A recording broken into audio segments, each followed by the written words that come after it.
Knicks were down 17 early. Yep. They got outscored in the first quarter, 30-14, one of the worst quarters the Knicks have had all year, but they were able to slowly build their way back and end up taking control in the third quarter and get a much-needed victory. Listen, back-to-back, tough game in Boston, got that win. You come in here, they were a little flat to start the game, but then they flipped the script in the third quarter, outscoring the Nets 30-13 in that third quarter. That was the difference. OG Anunoby got going in that quarter, and this is a huge win for this Knicks team. You can't worry about what you can't control in sports and in basketball. You get this win, and then you see what happens in the standings, and you take it from there. But the Knicks control a lot of their own destiny by just winning these next two games, and they got a big one tonight. All right, well, up to the second now in the Eastern Conference. The Bucks are losing. The Cavs won. The Knicks are assured of at least fourth. If the Knicks beat the Bulls Sunday, they clinch third.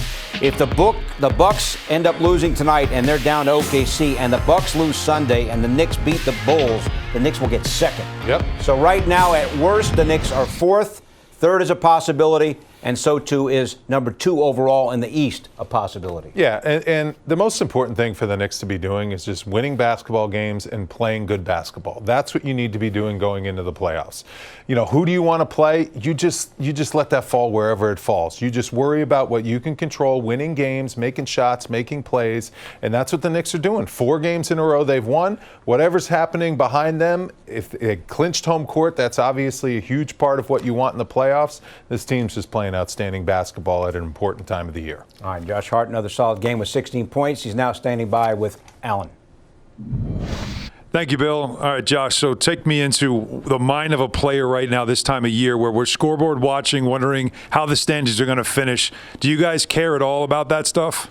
You know, not really. I mean, we know what's at stake and the circumstances, but you know, I think the biggest thing we just got to take care of our business. I think that's the biggest thing. So I think you know, the step today, and then you know, see what happens with the other games, and then back at it Sunday. See where the chips let them where they lay. Okay, well, this game. Another game where it took a third quarter for you guys to really turn it around. It's been a thing for you guys lately coming out at the half. What is it that you guys adjust to at halftime in that third quarter? You seem to get off to great starts at the half. Yeah, I don't know. I guess we just like making it difficult on ourselves. So, you know, we know the Garden's rocking when we go on runs, so maybe that's what we wait for. But I think we're gonna have to change that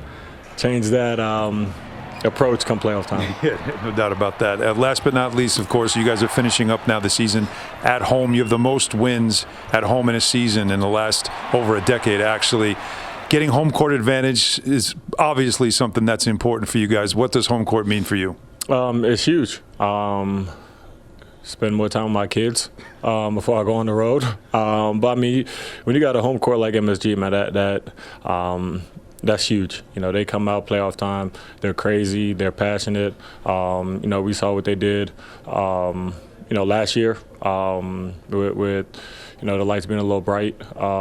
So you know, that's what we need them to do. Imagine this throughout your career. The first time you made the playoffs was last year. Now it's back-to-back seasons. How's that? Hey, man. Hopefully we can keep it going. All right. Thanks a lot. Back to you, Bill.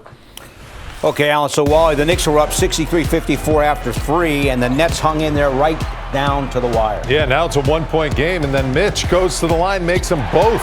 That gets to 103-100. Fans were ecstatic. Garden was going absolutely crazy. This was a huge shot by Jalen Brunson. Extended that lead again.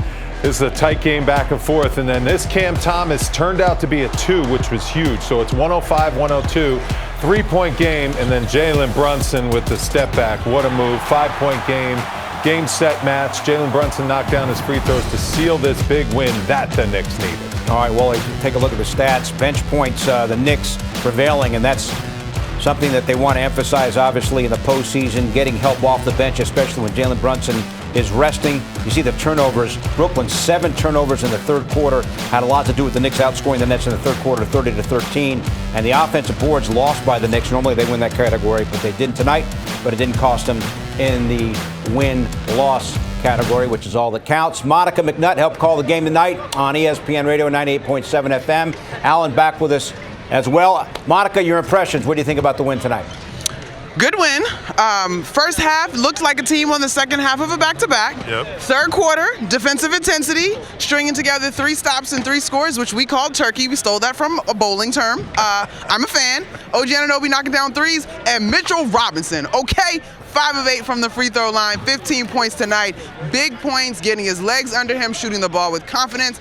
That is what you need to see as we are rapidly approaching the clock-striking playoffs. Yeah, absolutely. And I thought in that third quarter, the impact that OG Anunoby had on the game, it was so noticeable at both ends of the floor. It was as if he decided he was just going to turn up the defense and turn up his game, and it was at both ends. It wasn't just him getting deflections. It wasn't just him disrupting offense, which is what he's so good at. How about this dunk right here? Oh, my goodness. Yes, sir. I mean, that's what I'm talking about when you talk about turning it up to a defensive level. And then this is another turnover for the Knicks, and they get the steal, and then he gets an easy 2. But offensively, I liked also his three-point shooting. You know, we know, come back from injury, he's been out for a while. Rhythm is what you have to find, but defense doesn't need rhythm. So he started this game off getting himself going defensively. Yeah, and he told us post-game, Pito, that the first half, the team was just a little sloppy. And he's like, we had to tighten it up in the second half. And so we took pride in what we were doing on the defensive end. With the news that the Knicks cannot finish lower than 4th and will have home court advantage, we did ask him about the opportunity, Pito, to experience playoff basketball here in the Garden. And he's like, I can't wait. I know it's going to be rocking. I watched this as a young person, so he's very excited to be a part of it. Yeah, how about this run that Jalen Brunson's been on? Another 30-point performance. That seems like an off night for him. Just dominance in the fourth quarter. What do you think of his play for the last couple weeks? Was 6 consecutive 30-plus point performances? 7 now? Yeah, I think so. It's almost like we're just, well. It's 6. It's 6, yeah, it's 6. It might as well be 7, but we shouldn't, first of all, we shouldn't, I was just about to say that. We should not get complacent like it's just normal, because what he is doing is worthy of the chance that we hear in this arena of MVP. Yep. He is literally carrying this squad, and it's so impressive because he's talked about his counters, he talks about the physical gifts and talents that he may or may not have, but having to understand how to beat guys with those, and he's just such a smart and heady basketball player. And how about the fact that he has another game with 11 assists? And that so the playmaking that comes along with his ability to score the basketball at such a high level, to me, that also shows you that it's his teammates, he's trusting them, he's finding the open man, and the other thing that's happening is they're making shots. You don't get 11 assists if nobody's making shots. So that's also a big part of this. As teams are starting to key on him defensively, he knows where his teammates are, and he can get them going. But the run that he's on right now, let's talk about it. I mean, honestly, this is an MVP caliber season that he's having. For sure. He might not get enough votes to win it this year, but this is as good an offensive season that a Knick has had since Carmelo Anthony led the league in scoring. Yep. Like, this is as good an offensive season that a Knicks guard has had since Walt Clyde Frazier. Since you go back to those days, this is historic what he's doing this season, and there's still a playoffs to get There to. are so many numbers that reiterate that in terms of what you want to look at. And so it's been impressive. I think the other part to your point, and Pito, these guys understanding how to best support him by being stars in their various roles. Like, I love how this team is all pulling in the same direction and folks are excelling in their assignments. All right, Monica, Alan, thanks so much. We'll see you on Sunday. Brunson did not have a single point until 4 minutes were left in the first half. He still went for 30. I know, and that's why the Knicks offense really struggled. What I'm so impressed with is the chemistry that is developing with OG Anunoby. In that third quarter, he found Anunoby on a couple driving kicks, got him going from the three-point line. And when both those guys can get going, especially shooting that three, the floor opens up for Jalen Brunson and all of his drives. You know Dante DiVincenzo is going to keep the defense honest, but seeing Jalen Brunson drop those passes to OG for threes, that's a really good sign of things to come. And by the way, Hacka Mitch didn't really work out that well. He went 5 of 8 from the line, and that was key that he was able to make those free throws down the stretch. Yeah, he's got to do that because in the playoffs especially, teams are going to strategize against him. He's a 36% shooter. So if you can get him to make less than 1 for 2, you're kind of in the right area, especially because the Knicks are so prolific from the three-point line. So that's a great sign to see him knocking down those free throws coming down the stretch into the playoffs. Isaiah Hartenstein out resting the Achilles. Mitchell Robinson, his best game since his return from ankle surgery with the 15 points.